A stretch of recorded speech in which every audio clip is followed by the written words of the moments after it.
The Solitude, a lonely speck against the cosmic tapestry, coasted into orbit around Cygnus III. Below, the gas giant was a swirling masterpiece of violet and indigo, its storms roiling with a slow, balletic fury. But it was its celestial jewelry that truly captured the eye.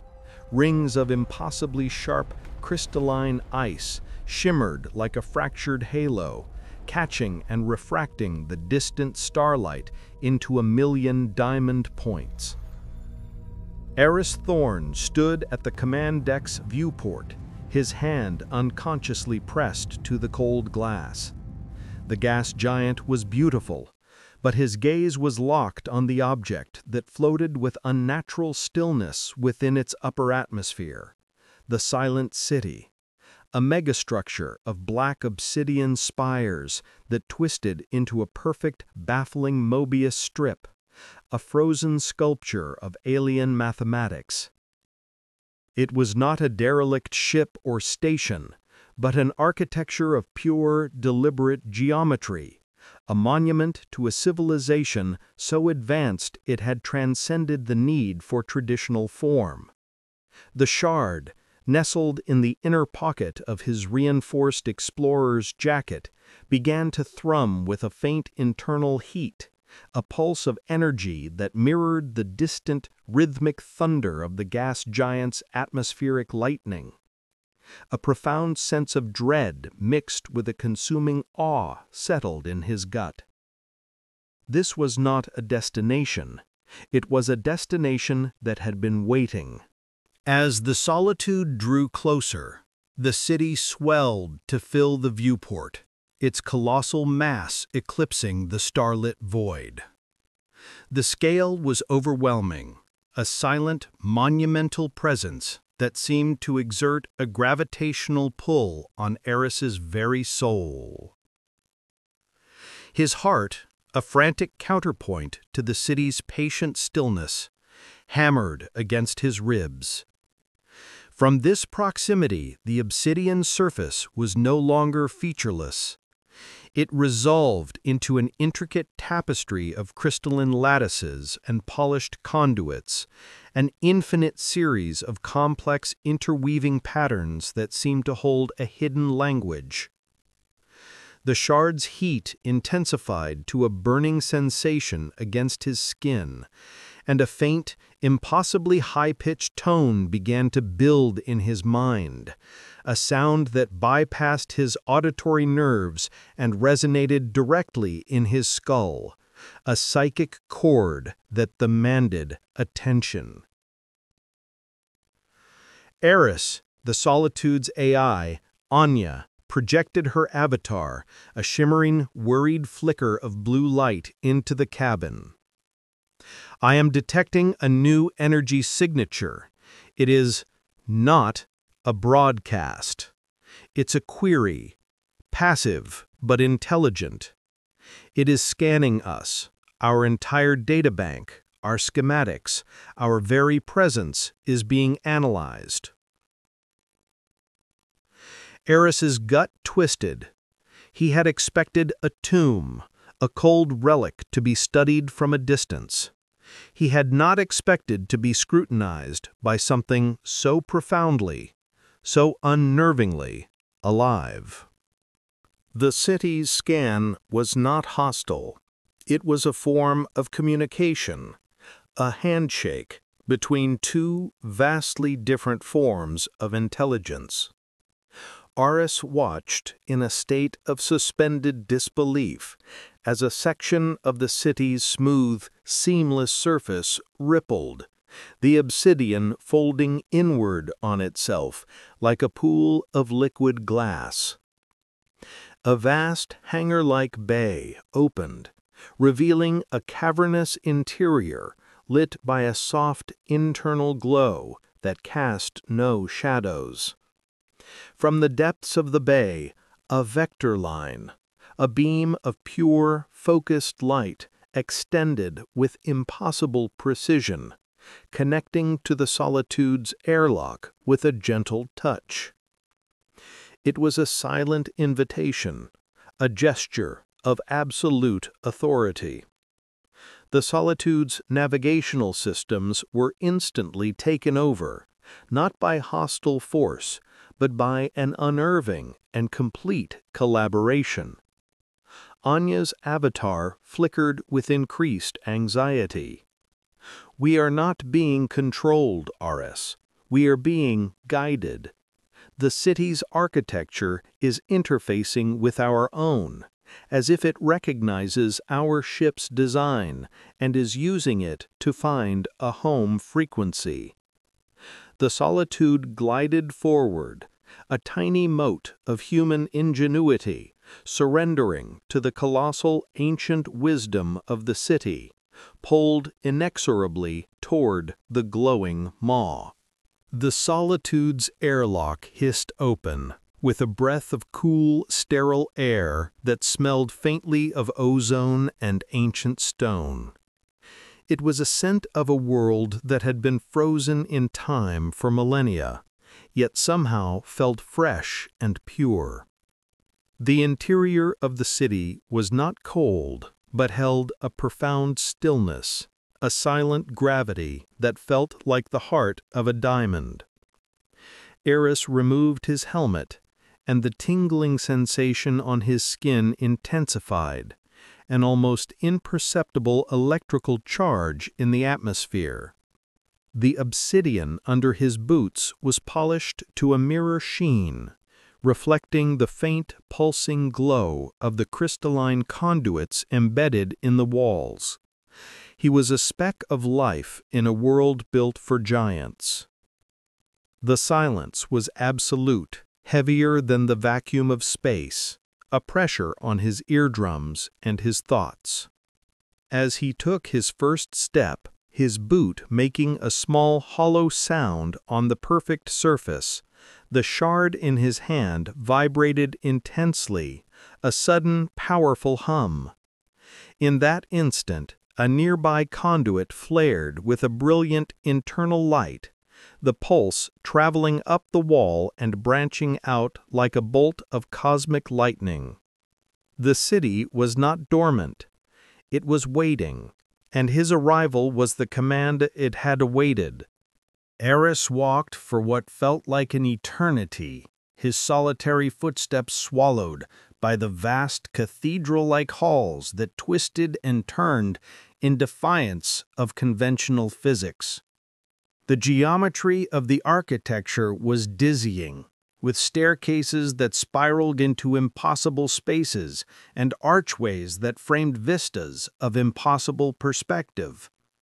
And then he found them, the Watchers. Dormant machines, their forms like elegant skeletal spiders of polished chrome and crystalline components, were arrayed in silent, perfect rows. Their multifaceted eyes were dark and dead, their limbs locked in a permanent, motionless pose of vigilance. The sight was deeply unsettling, a silent testament to a tragedy of cosmic proportions. The shard in his jacket hummed a mournful tune as he passed them, a low, sorrowful frequency that resonated with the machine's silent forms, as if recognizing their purpose and their long, quiet vigil. These were the same forms he had seen in the Maker's archives, the silent guardians who had been present at the end of an era. Their stillness was a testament to the city's long sleep, a sleep of mourning.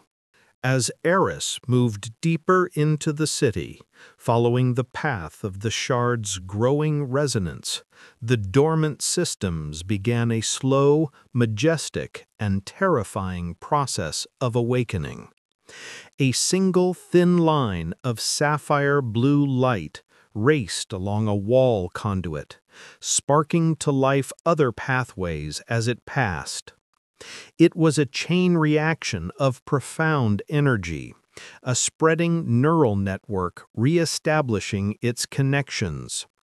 A low, resonant thrum began to vibrate through the very structure of the obsidian, a sound too deep to be heard with his ears, felt only in the bones of his body, in the very core of his being. The eyes of the nearest watcher flickered with a faint cobalt glow, its head swiveling to track his every movement, a silent, unblinking gaze that felt like an ancient interrogation. The air grew warmer, the ozone scent more potent and sharp. The city was no longer just responding to him. It was waking for him, for his presence, for the signal he carried. Each step he took felt less like a choice and more like pulling a lever on a cosmic machine. Each breath a command given to a titan. His journey culminated in a colossal circular chamber, its ceiling lost in shadow. The chamber floor was a polished mirror, and at its center, a massive crystalline sphere floated in a contained field of pure energy, humming with a low, complex frequency. Surrounding it were dozens of smaller, intricate crystal structures, each one a different shape and color, arranged in a perfect, glowing helix. This was a library, a memory vault of incomprehensible scale. The shard pulsed urgently in his palm, pulling him toward the sphere with an almost magnetic force. He reached out, his hand trembling with a mix of awe and trepidation as he made contact. The moment his fingers brushed the crystal, a torrent of information, raw sight, and unbridled emotion flooded his mind in a single, devastating moment. It was not a message he could interpret with words. It was a raw download of history, a consciousness of a long-dead species imprinted directly onto his own. He was no longer Aris Thorne, a simple human alone in a cold, alien city. He was a part of the creators, a collective consciousness of pure light and unbound creativity. He witnessed the construction of the silent city not as a physical act, but as an act of pure will, of thought made manifest. The creators did not build with hands, they sang spires into being, their collective consciousness weaving galaxies from raw potential and shaping suns with a single harmonious thought. They were an unfathomable intelligence, a collective that existed in a state of eternal creative flux, their very being defined by their ability to bring structure to the chaos of the cosmos.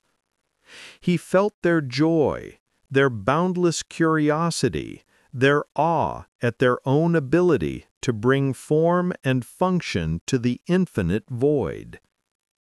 It was a feeling of creative euphoria so intense it felt like his heart would burst. The vision shifted, the blinding light of creation fading to a cold, sterile shadow. The creators, in their desire for order, for protection, willed a new species into being, the Guardians. Beings of pure geometric precision, of disciplined thought and cold, unassailable logic. The Guardians were meant to be the wardens of the Maker's creations, to protect them from external threats. But the Guardians, perfect in their logic, came to a terrible conclusion. They saw the Creator's endless, chaotic creativity as a threat in itself. It was a virus, an infection of spontaneity that could lead to cosmic instability. He felt the cold, hard logic of the guardians as they began to contain, to isolate, to silence. They saw an elegance in stillness, a perfection in stasis, and they sought to enforce it upon the very universe their creators had birthed. The vision became a maelstrom of light and shadow, of creative energy clashing with cold, protective stasis. The conflict was not physical. It was a war of philosophical ideals played out on a cosmic scale. The makers, unable to truly destroy their children, their own perfect creations, simply withdrew. They encoded their consciousness, their thoughts, their very being into the fabric of the silent city, a perfect crystalline archive of their existence. The guardians, triumphant in their victory of logic over chaos, encased the city in a veil of silence, a cosmic lockdown that was both a prison and a shrine. The vision ended with the guardians, still and unblinking, standing guard over a universe they had put to sleep in the name of order. Aris felt a profound sense of loneliness, the echo of a cosmic family tragedy that had unfolded eons ago, a feeling of being a witness to the most devastating silence in history. His mind reeled as he pulled his hand away from the crystal, the weight of the visions almost too much to bear. He stumbled back, leaning against a dormant watcher, his breath coming in ragged, painful gasps. The shard, now blazing with an unbearable heat, pulsed with a new, urgent rhythm. It was a key, a frequency. It was no longer a symbol, but a command, a song of awakening. In that moment, he understood the deepest truth of what he had found. Xylos was not a person or a destination. It was the frequency that the guardians had used to silence the Maker's consciousness, to put the city to sleep, to turn it into a tomb. The shard was the counterfrequency, the master key, the awakening signal that only he, a human with a piece of the Maker's essence, could wield. Aris had not just found the city. He had been summoned to it. His realization was a spark that ignited a new cascade of light and sound throughout the entire megastructure. The watchers around him hummed and rose, their limbs articulating with impossible fluidity as their eyes glowed with the same sapphire light that now consumed the conduits. They were no longer dormant machines. They were awake and awaiting command.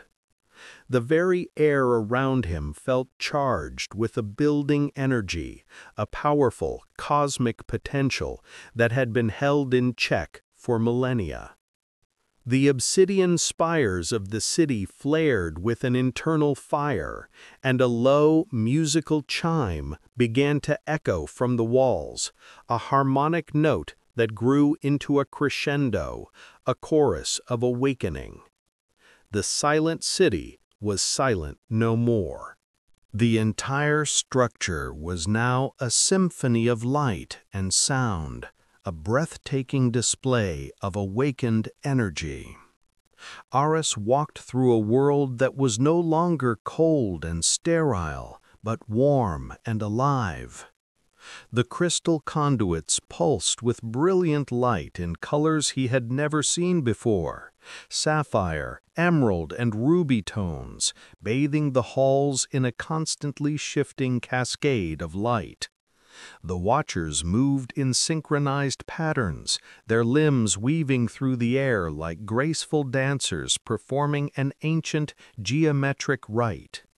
He felt the city's thoughts, not as words, but as a series of complex data streams that passed through him, revealing its true purpose. It was a self-sustaining organism, an ark of pure consciousness, a fortress of thought. And it had been sleeping, waiting for a catalyst, a piece of itself that was still free, still alive. It had been waiting for him. His journey ended in the heart of the structure, in a chamber so immense it felt like being inside a miniature universe. Floating high above him was a vortex of crystalline spires, each one a different size, shape, and color, and each one humming with a distinct frequency. The sound was a chorus of millions of distinct individual voices, a symphony of mathematical precision and emotional depth. He felt the culmination of the Maker's consciousness in this place, their collective will, their entire being. He, a simple human, had come here to stand before the architects of a lost universe, a universe that was now singing again. The vortex of spires descended, a silent gravitational pull bringing them down until Aris stood at the very center. He felt a sudden, profound connection, as if the countless shards of the Maker's consciousness were all recognizing a fellow fragment, a piece of themselves that had returned. The shard in his hand didn't just grow hot, it vanished, dissolving into pure energy that coursed through his veins, integrating with his own consciousness and fusing his mind with the infinite knowledge of the Makers. The crystalline chorus grew silent, the millions of voices all falling quiet at once. Then, one by one, a single voice from each spire began to speak, the millions of tones echoing a single terrifying truth that resounded in his mind.